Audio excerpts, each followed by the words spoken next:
कोई भी शख्स मेरे पास आए उसके ला इलाज मर्ज का मैं इलाज करूंगा। टीवी कैमरों के सामने ये दिखाता था कि एक व्हील चेयर पर माजूर शख्स आया है, मेरे इस आस्थाने में, मेरे इस गिरजे में तुम्हें कोई दवा खाने की जरूरत नहीं है। अस्सलाम वालेकुम नाज़रीन इकराम, दुनिया में मज़हब के नाम पर कितने बड़े बड़े फ्रॉड किए जा सकते हैं ये सुनकर आप दंग रह जाएंगे। ये एक स्टोरी सामने आई है, नाइजीरिया का पादरी था, टीबी जोशुआ इसका नाम है। इतना बड़ा इसका स्कैम और इतना बड़ा आलमी फ्रॉड इसे कहा जा सकता है और इस वक्त का सबसे बड़ा मज़हब के नाम पर किया गया फ्रॉड कहा जा सकता है। हुआ ये कि ये शख्स जो था ये एक पादरी था, इसने अपना एक गिरजा और एक चर्च बना रखा था। दुनिया भर से ये लोगों को चैलेंज करता था कि कोई भी शख्स मेरे पास आए उसके ला इलाज मर्ज का मैं इलाज करूंगा। टीवी कैमरों के सामने ये दिखाता था कि एक व्हील चेयर पर माजूर शख्स आया है और जो ही इसकी नजर करम उस पर पड़ी है और जो ही इसने फूंक उसको मारी है, लोगों के सामने वो चलता हुआ अपने घर जाता था। लोग अश अश कर उठते थे, दंग रह जाते थे। फिर उसकी वीडियोस को दुनिया भर के चर्चेस में भेजता था और दुनिया मसीहत उसको अपनी एक करामत के नाम पर पेश करती थी और इस शख्स का दावा था कि मेरे पास खुदाई ताकतें हैं, मैं करामात कर सकता हूं, मैं मोजज़ात कर सकता हूं। चुनांचे बर्रे आज़म अमरीका, यूरोप, अफ्रीका और एशिया में से लोग इसके साथ मुतासर थे।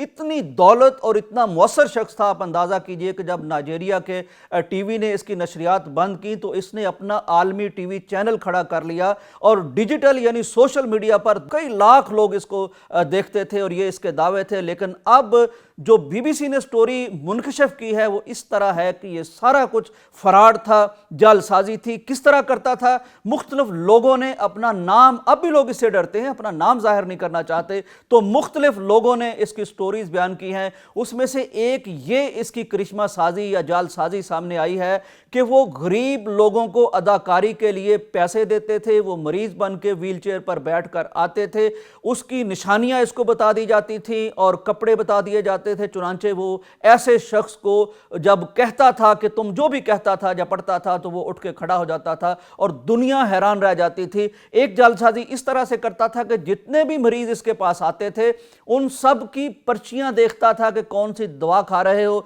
उस देखने के बाद कहता था कि मेरे इस आस्थाने में, मेरे इस गिरजे में तुम्हें कोई दवा खाने की जरूरत नहीं, यहां रूहानी बरकत इतनी ज्यादा है, मसीह अलैहिस्सलाम की बरकत इतनी ज्यादा है कि तुम ठीक रहोगे। उनकी सारी पर्चियां और मेडिसन ये लिख लेता था और लिखने के बाद पूरा अमला था, एक पूरा इसके पास बड़े डिपार्टमेंट से पूरा एक मुनज़्ज़म और बड़ा पेचीदा निज़ाम इसने बना रखा था। चुनांचे वही हर मरीज की जो मेडिसन थी उसको मशरूबात, मुक़द्दस मशरूबात में मिला के पिलाता रहता था। लोग ये समझते थे कि हम घर तो दवाई के बगैर जी नहीं सकते थे, ठीक नहीं होते थे, इसके पास आके हम बिल्कुल ठीक है। उन्हें पता ही नहीं होता था कि ये दवाइयां उन्हें मशरूबात के जरिए से पिलाई जा रही हैं। तीसरा धोखा ये अपनी वीडियो के जरिए से देता था। वीडियो इस तरह लोगों को दिखाई जाती थी अपने टीवी चैनल्स पर, सोशल मीडिया पर, जैसे एक मरीज आया है, इसने दम किया है और फौरन ठीक होकर चला गया है। हालांकि साल साल भर रिकॉर्डिंग की हुई वो वीडियोस होती थी लेकिन दरमियान वाले पोर्शन गायब कर दिए जाते थे। दिखाया ही जाता था कि चुटकी भर में इसने उस मरीज को ठीक कर दिया है। बहरहाल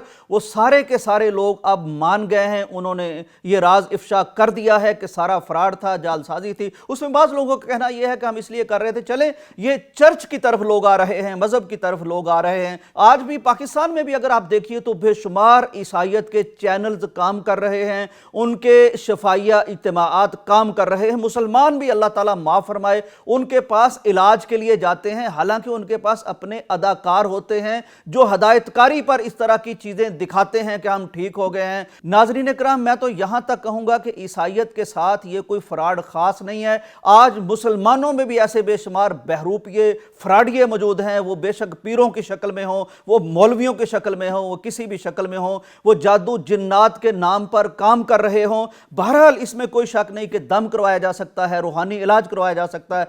तो मैं ये आज आपको कहता हूं कि देखिए, दुनिया में इस सतह का स्कैम और फ्रॉड और जालसाजी भी हो सकती है कि 3-4 बर्रे आज़मों को एक शख्स पागल बना दे। लिहाजा اگر کسی روحانی معالج کے پاس جانا ہے، جانا چاہیے، جائز ہے، لیکن ایسے جعلساز کے پاس مت چلے جانا جو آپ کا پیسہ بھی ہڑپ کر جائے، دولت بھی ہڑپ کر جائے، آپ کی عزت پر بھی ہاتھ پھیر جائے اور آپ کا عقیدہ بھی برباد کر جائے۔ عقیدہ بڑی چیز ہے، توحید بڑی چیز ہے، ایمان بڑی چیز ہے، لہٰذا ایسے لٹیروں سے بچ کے رہیے گا۔ شاعر کا کہنا ہے کہ لباس خضر میں یہاں سینکڑوں رہزن بھی پھرتے ہیں، تجھ کو جینا ہے تو کچھ پہچان پیدا کر۔ اجازت دیجیے، اللہ حافظ۔